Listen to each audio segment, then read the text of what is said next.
Vamos a presentar la parte experimental de la práctica volúmenes molares parciales de una mezcla binaria. ¿Cuáles son los objetivos de esta práctica? Pues son varios.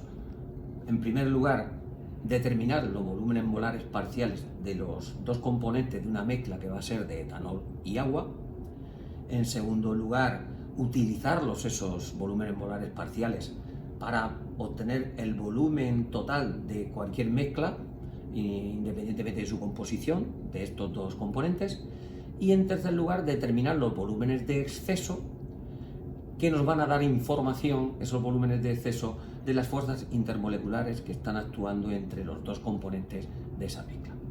En primer lugar, ¿qué es el volumen molar parcial de un componente en una mezcla?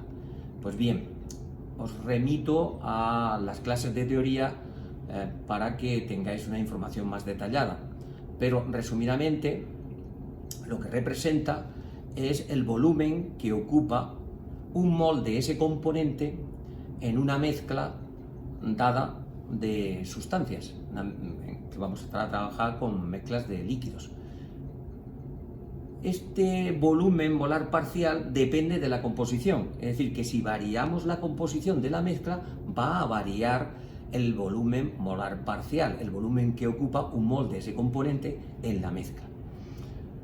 ¿Esto por qué ocurre? Pues mirad, cuando tenemos los componentes puros, el volumen que ocupa un componente va a depender del tamaño de las moléculas y de las fuerzas intermoleculares que actúan entre los componentes, entre las moléculas de ese componente, de esa sustancia pura, en nuestro caso agua y etanol.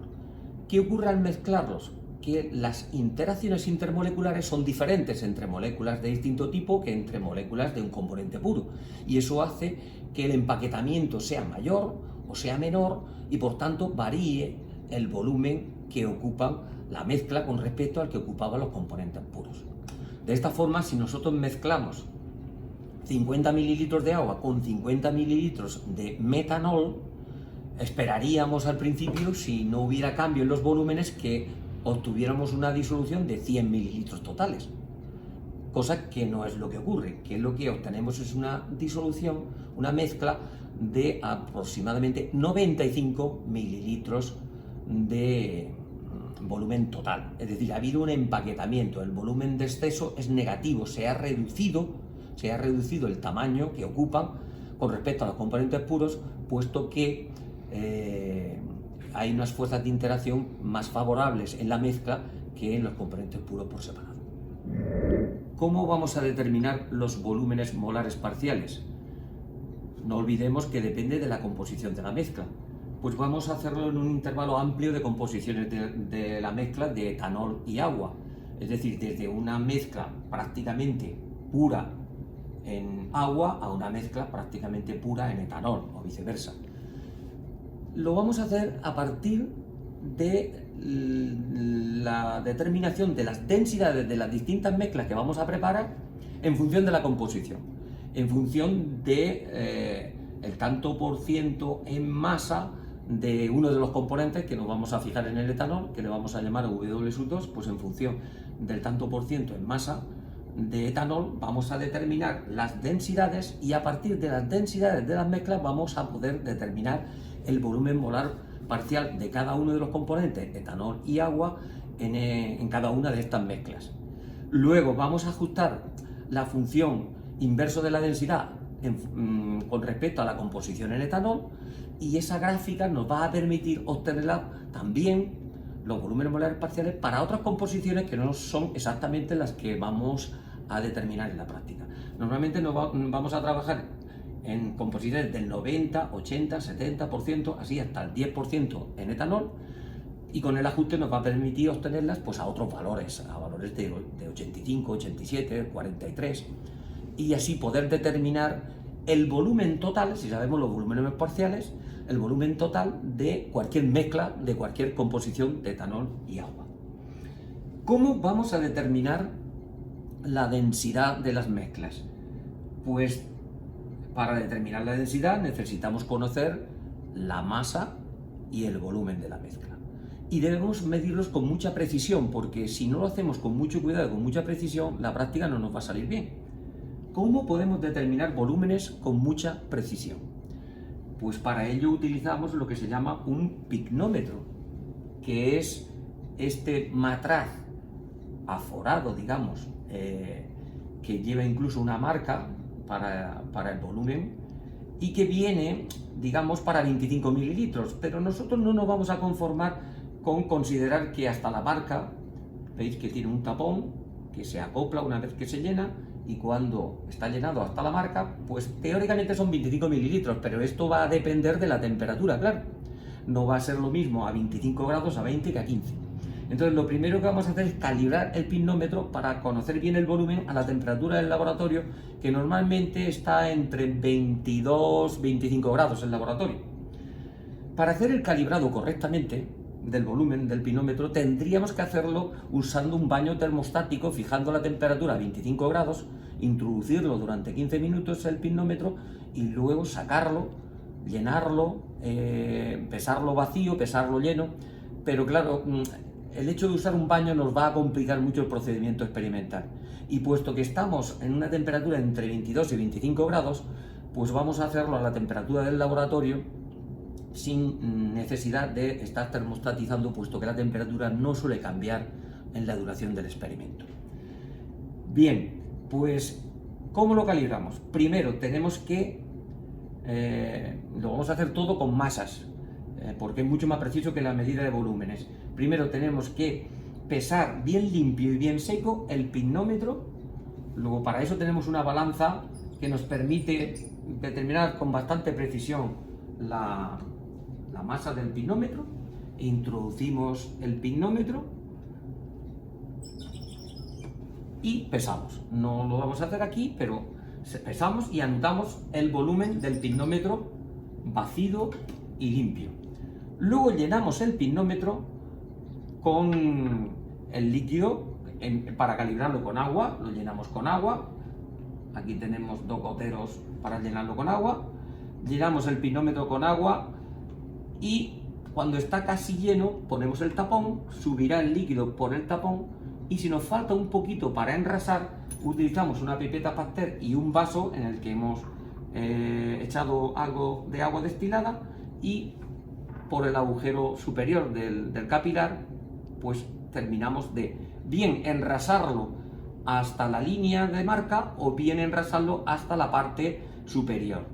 Yo recomiendo que lo hagamos hasta la parte superior, porque si se sale un poquito de agua, simplemente lo que hay que hacer es secar bien con papel absorbente y utilizar como marca de enrase la marca superior, aunque cualquier punto de enrase en el capilar podría ser válido, siempre que todas las medidas las hagamos en el mismo punto. Luego introducimos de nuevo el picnómetro lleno, en principio para el calibrado con agua, y pesamos. De la diferencia de pesos tenemos la masa del líquido que hay dentro. Como el líquido que utilizamos para el calibrado es agua, solo tenemos que buscar la densidad del agua a la temperatura próxima a la del laboratorio utilizando un jambu, y de la densidad, la masa, obtenemos el calibrado del volumen, que es el volumen que vamos a utilizar en todo el experimento.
Una vez que hemos calibrado el volumen del pinnómetro, que generalmente los que utilizamos van a estar próximos a 25 mililitros, pero para tener un valor más exacto lo calibramos.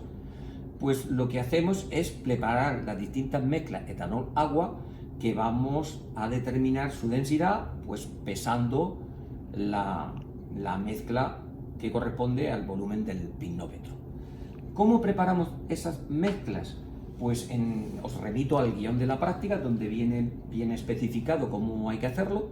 Vamos a preparar, en principio, utilizando los dos vasos de precipitados que nos facilitan de 100 mililitros, pues vamos a preparar, en principio, 30 gramos de disolución.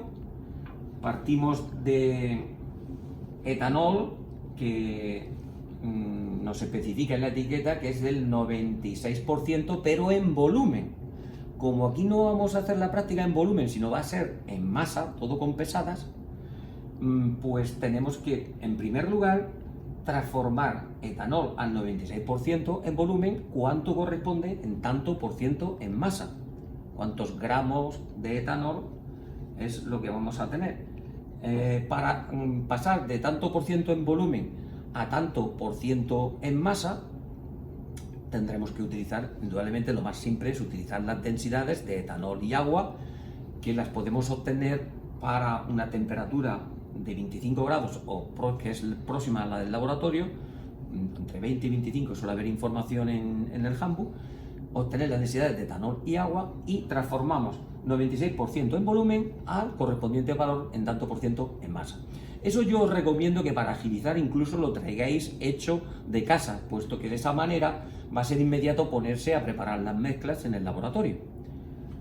Una vez que tenemos convertido en tanto por ciento en masa, vamos preparando las distintas disoluciones, los 30 gramos de disolución, al 90, al 80, al 70, al 60, hasta el 10% en etanol. ¿Y cómo lo hacemos? Pues preparamos en primer lugar la del 90, hacemos el cálculo, que también os recomendaría que lo traigáis hecho de casa, de cuánto hay que coger de la disolución o del etanol comercial, cuánto hay que coger, cuánta masa, cuántos gramos para preparar una disolución de 30 gramos. Entonces, preparamos el vasito en la balanza, exactamente lo que hayamos calculado de masa lo ponemos en el vaso de precipitados y luego completamos con agua hasta los 30 gramos de disolución. Así prepararíamos la primera de las disoluciones. ¿Cómo prepararíamos la siguiente? Pues primero tenemos que determinar la densidad y para preparar la siguiente no tiramos esta disolución, sino que calculamos cuánto hay que coger de la del 90% para preparar la mezcla de 80%. Y en el otro vasito lo taramos, ponemos los gramos que hayamos calculado que hay que coger de la del 90% y completamos de nuevo hasta los 30 gramos, que es lo que hemos dicho que vamos a preparar todas las disoluciones. Centrémonos en la primera disolución que hemos preparado al 90%. Nosotros tenemos aquí la disolución de 30 gramos al 90% y lo que tenemos que proceder entonces para determinar la densidad de esta disolución es a llenar el pinnómetro de la misma forma que lo hemos hecho para el calibrado, llenarlo con la disolución de 30 gramos, cuando lo tenemos casi lleno, ya veréis cuando tengáis un poquito de práctica que es un poquito menos del tope. Si ponemos el tapón y se sale un poquito lo sacamos bien y ya estaría enrasado, y si le falta un poco para enrasarse, o bien le echamos con la pipeta Parter algunas gotas más antes de poner el tapón hasta que se quede a la línea, o bien si el capilar del pinnómetro tiene un agujero suficientemente grande, se lo echamos con la pipeta Parter las gotitas hasta llegar a la línea del enrase o hasta arriba, como hayamos decidido hacer las medidas. De esta forma volvemos, pesamos el pinnómetro con la disolución, que con los 30 gramos nos va a sobrar disolución, pesamos el pinnómetro con la disolución de 90% y anotamos cuál es la masa, restándole, claro, la masa del pinnómetro vacío. Como tenemos el volumen del pinnómetro y tenemos la masa de la disolución, pues fácilmente calculamos la densidad. Vertimos de nuevo esta disolución al vasito donde teníamos la disolución del 90% y la que hayamos calculado que tenemos que utilizar para la del 80%, la ponemos en el otro vaso y completamos hasta los 30 gramos. Volvemos a llenar el pinómetro con la de 80, no tiramos la disolución, la echamos en el vaso de 80 y así vamos preparando la de 70 sucesivamente. De esta manera completaríamos todas las medidas de las densidades de las diferentes disoluciones y habríamos completado lo que es el procedimiento experimental de determinación de datos. Una vez que tenemos las densidades para las distintas disoluciones, tendríamos que aplicar el procedimiento descrito en el guión para determinar los volúmenes molares parciales. Esto es importante que lo hagamos siempre habiendo estudiado la parte de teoría que se haya explicado en la asignatura en clase.